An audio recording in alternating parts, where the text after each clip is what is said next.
નમસ્કાર દોસ્તો, આપ જોઈ રહ્યા છો સાયગ્રુપ મીડિયા હાઉસ સંચાલિત નવસારી લાઈવ. યાદ છે ને, મેં તમને કીધું હતું કે આપણે મેરે જવાનું છે અને એ મેળો યોજાવાનો છે પૈસાનો. હા, તો એ બધા તૈયારી કરી નાખી હશે ને? જો ના કરી હોય તો આ વિડીયો જોઈને ચોક્કસ પહોંચી જજો, કારણ કે નવસારીમાં શરૂ થઈ ગયો છે પૈસાનો મેળો. હાર્દિક નાયક ગ્રુપ દ્વારા આ એક અલગ પ્રકારનો કન્સેપ્ટ સાથે એક અલગ પ્રકારનો એક મેળો યોજ્યો છે. અને આ મેળો, કારણ કે મેળો શબ્દ આવે ત્યારે આપણને આપણું ગુજરાતી પણ દેખાય, અને આપણે ગુજરાતીઓ તો રૂપિયો ફાફડા સાથે ચટણી કેમ મફત મળે, અને એ ચટણી મફત મળે તો કેમ ખાવી, મરચા કાંદા મળે છે કે નહીં તપાસ કરીને પછી નાસ્તો કરવા જતા હોઈએ છીએ. એટલે એ કહેવાનો અર્થ કે આપણે એક એક પૈસાની કિંમત સમજતા હોઈએ છીએ. ત્યારે આ પૈસાને વાવવાથી, આ પૈસાને યોગ્ય જગ્યાએ રોકવાથી, અથવા તો આ પૈસાને યોગ્ય રીતે સાચવવાથી, અને પૈસા સાચવ્યા પછી એના બાદ આપણા ભવિષ્યનું ઉજ્જવળ બનાવવા માટે શું કરવું જોઈએ તેની સમગ્ર માહિતી આપતો આ ખૂબ સુંદર મેળો યોજવામાં આવ્યો છે. અને જોઈએ છે ત્યારે આપને સપનું જ્યારે પહેલું હોય કે મારી પાસે ગાડી, બંગલા અને એક સારું મકાન હોય, એ આપણા ગુજરાતીઓનું સૌથી પહેલું સપનું હોય, અને એ સપનું સાકાર કરવાનું પ્રથમ સ્તર હોય છે. અને એ આપ જોયા છે ત્યાં મેળામાં અલગ અલગ પ્રકારના વિવિધ સ્ટોલો લાગ્યા છે. આ સ્ટોલો છે કે તમારા કોઈ વેકેશનમાં ફરવા જવું છે, આપણે તો એનું પ્લાનિંગ પણ અહીંયા કરવામાં આવે છે. તો સાથે સાથે અહીંયા આપ જોયા તમારું ફાઇનાન્શિયલી પ્લાનિંગ કે પૈસો આવે છે પણ રોકાણ થતું બચતા નથી. આ બધાની ફરિયાદ હોય છે, ગમે તેટલા પૈસા આવે પણ બચતા નથી. પૈસા બચ્યા પછી મારો વારસદારને યોગ્ય રીતે એનું વસિયતનામું થયું કે કેમ એની માહિતી પણ અહીંયા આપવામાં આવે છે. કેવી રીતે વિલ બનાવવું, કારણ કે જનરલી પૈસા આપણે કમાઈએ છીએ પછી આપણા છોકરાઓ એ પૈસાઓ કોર્ટમાં ખર્ચી નાખતા હોય છે, ઝઘડવામાં, કારણ કે આપણું વારસો હોય છે એ આપણી કમાયેલી બધી પૈસા ખોટી રીતે વેસ્ટ કરી દે છે. આપણે યોગ્ય વિલ ના બનાવી ગયા હોય એને કારણે, જેના માટે આપણે દિવસ રાત મહેનત કરી હોય છે અને જેના માટે આપણે ઉજાગરા કર્યા હોય છે, પણ છેલ્લે એ પૈસાનું યોગ્ય વિલના અભાવે કદાચ એ આપણો જે ગોલ છે, ઉદ્દેશ ન થતો, તેની માહિતી અહીંયા આપવામાં આવે છે. ખાસ કરીને પૈસો કમાવા માટે બધાએ સપના તો બહુ જોવા હોય છે, પરંતુ આપણા સપના આપણી ઓકાત કરતા ઊંચા હોય ત્યારે લોન લેવી પડે. તો કેવી રીતે લોન મળે અને લોનમાં એનો સિબિલ રિપોર્ટ કેવી રીતે આપનો ક્રિએટ કરવો જોઈએ. મારો પોતાનો સિબિલ રિપોર્ટ બગડી ગયો છે કારણ કે મને યોગ્ય માર્ગદર્શન નહોતું મળ્યું, પણ ચોક્કસ અહીંયા તમને યોગ્ય માર્ગદર્શન મળશે અને એના કારણે આપણે ફાઇનાન્શિયલી પ્રોબ્લેમો જે છે એનું સોલ્વ થશે. પછી મોટો સવાલ આવે કે કમાયા પછી સરકાર આપણા બધા પૈસા લઈ જાય, કારણ કે આપણે ટેક્સનું પ્રોપર, એટલે કે પૈસાના ટેક્સ ભરવા માટેની પ્રોપર માહિતી ના મેળવી હોય, એટલે કમાઈ અને પછી સરકાર આપણી પાસે મોટો ટેક્સ લઈ જાય. એટલે આ તો ખાયા પીયા કુછ નહીં, ઘાસ તરફ બહાર જેવું ના થાય. એટલા માટે 22 વર્ષથી દરરોજ લાખો જીવનોમાં આશા અને આરોગ્યનું પ્રકાશ આપતી Kejal life in multi speciality hospital. અદ્યતન સુવિધા સાથેની હોસ્પિટલ, અનુભવી ડોક્ટરો અને ટેકનોલોજી સહિત ઓપરેશન થિયેટર્સ, આઈસીયુ અને એનઆઈસીયુ વિભાગ, 24 કલાક ચાલતી ઇમરજન્સી સર્વિસીસ, મેડિકલ સ્ટોર અને લેબોરેટરીની સુવિધા પણ ઉપલબ્ધ છે.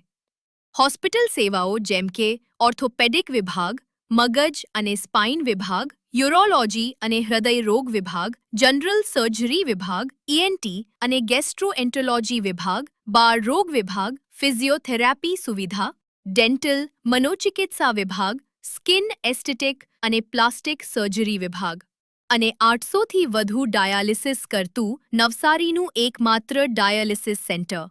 પરિવાર દીઠ 10 લાખ સુધીની પ્રધાનમંત્રી જન આરોગ્ય આયુષ્માન યોજના કાર્ડની સુવિધા અને વાહન અકસ્માતના સમયે 50,000 સુધીની વાહન અકસ્માત સહાય યોજના અને કેશલેસ સુવિધા પણ ઉપલબ્ધ છે. Kejal life in multi speciality hospital. તમારું સ્વાસ્થ્ય અમારું ધ્યેય.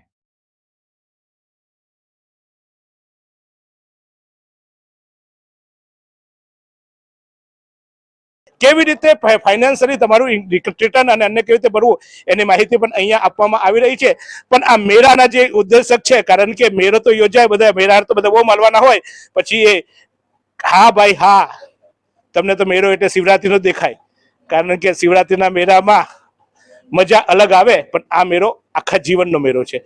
અને આ મેળા યોજનારા હાર્દિકભાઈ અહીંયા છે. હાર્દિકભાઈ, બધા બહુ મેળા જોયા મેં તો, અને આને મેં પૈસાનો મેળો નામ આપ્યું. કેમ આવો વિચાર આવ્યો અને કેમ આવું આયોજન? તો જીતુભાઈ, દરેક ફેમિલી જે હોય, ફેમિલીનો એક ડોક્ટર હોય એમ, અને એ ડોક્ટરથી જ પરિવારનું સ્વાસ્થ્ય ટકતું હોય. પૈસામાં પણ એક ફેમિલીનો ડોક્ટર જોઈએ, પણ લોકો એ સ્વીકારી શકતા નથી, કારણ કે એના ડોક્ટર પણ બજારમાં અવેલેબલ નથી. અમે લોકો એ ડોક્ટર છીએ. અમે લોકો શું કામ કરીએ છીએ અથવા શું કરવા માંગીએ છીએ કે દરેક કુટુંબના અમે પર્સનલ આસિસ્ટન્ટ બનવા માંગીએ છીએ. જેમ આપણને પાણીમાં કંઈક ઘરમાં પ્રોબ્લેમ હોય તો આપણે પ્લમ્બર યાદ આવે, ઇલેક્ટ્રિક, તો પૈસાને લગતો કોઈ પણ પ્રોબ્લેમ આવે, નામ એક જ આવવું જોઈએ, હાર્દિક નાયક. અને ત્યાંથી અમે આ ફેમિલી આસિસ્ટન્ટનો કન્સેપ્ટ ઇન્ટ્રોડ્યુસ કર્યો છે કે દરેક ઘરના અમે આસિસ્ટન્ટ બનીએ. એનું સેવા નામ આપ્યું છે સેવા 108. કંઈ પણ તકલીફ પડે અમને કોન્ટેક્ટ કરો. હવે તમે બધા સંબંધો જોશો ને, જેટલા પણ દુનિયાના સંબંધોમાં પ્રોબ્લેમ છે ને, એના વચ્ચેના કેન્દ્રમાં પૈસા છે. અને પૈસાના પ્રોબ્લેમ જો સોલ્વ થઈ શકે તો એમાં રોકાણ કરવાની જરૂર નથી, છે તેને રિપેર કરવાની જરૂર છે. આ મેન્ટેનન્સનું કામ છે. એટલે that is what we want to do and we want to canvas. તો જો મેં અગાઉ આજે હાર્દિકભાઈ બોલ્યા પણ મેં અગાઉ કીધું હતું કે આ પૈસાના ડોક્ટર છે અને આજે એમને પણ કબૂલી લીધું કે હા હું પૈસાનો ડોક્ટર છું. એટલે હું થોડો ક્યાંક ભવિષ્યમાં ભાગતો હોય એવું લાગે છે. હવે કદાચ આપ જુઓ છો અહીંયા અલગ અલગ પ્રકારના કેવી રીતે આપણે ઇન્વેસ્ટમેન્ટ કરવું, એ ઇન્વેસ્ટમેન્ટને કેવી રીતે સાચવવું, ઇન્વેસ્ટમેન્ટ નથી કરવું અને ઇન્વેસ્ટમેન્ટ માટે પૈસા નથી તો એ કેવી રીતે મેળવવા, આપણા બાળકનું ઉજ્જવળ ભવિષ્ય કેવી રીતે કરવું, અને આપણે પણ શાંતિથી ખાઈએ પીએ ને જલસા કરીએ એવું જીવન જીવવું હોય તો ચોક્કસ એનું રોકાણ કરવું પડે. અને રોકાણ કરવા માટે ચોક્કસ રીતે દરેક વસ્તુનું આયોજન હોવું જોઈએ. માત્ર ગાડી ચલાવતા આવડે એ નહીં, ગાડીના નિયમો પણ ખબર હોવા જોઈએ. કઈ ગાડીમાં બેસવું અને કઈ ગાડી કમ્ફર્ટ હશે તે પણ જાણવું જોઈએ. અને જો આ બધું તમે ફરી જશો આ મેળામાં તો તમારા ઘરે પણ ઉગશે આવું. હા ભાઈ હા, તમારા ઘરે પણ આવું પૈસાનું વૃક્ષ ઉગશે. તોડતા થાકી જઈએ એટલું આપણી પાસે ધન હશે, કારણ કે ધનને આપણે યોગ્ય જગ્યાએ સિંચાઈ કરીએ છીએ. આપણી પાસે ઘરે તુલસીનો ક્યારો તો બધાના ઘરે હોય છે, આપણે વાવતા હોઈએ છીએ, પણ જો એને વધુ પાણી આપી દઈએ તો પણ એ સુકાઈ જાય. એટલે વધુ કમાઈ લઈએ અને જો એનું સારું ઇન્વેસ્ટમેન્ટ ન કરીએ તો પણ પેઢી આપણી આગળ ન વધે, અને ઓછું કમાઈએ ઓછું પાણી આપીએ તો પણ સુકાઈ જાય. એટલે આપણો તુલસીનો ક્યારો એટલે કે આપણું ધન ક્યારે સુકાવવું ન જોઈએ.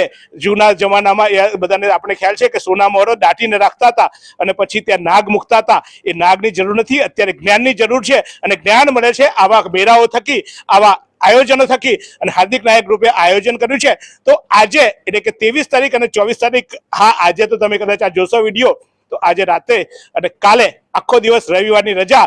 ચાલો બધે બહુ ફર્યા, બહુ સ્વિમિંગ પુલમાં નાયા, અરે ભાઈ વોટર પાર્કમાં જાઓ, બધું મજા કરો, પણ એ બધું કરવા માટે જરૂર પડશે પૈસાની.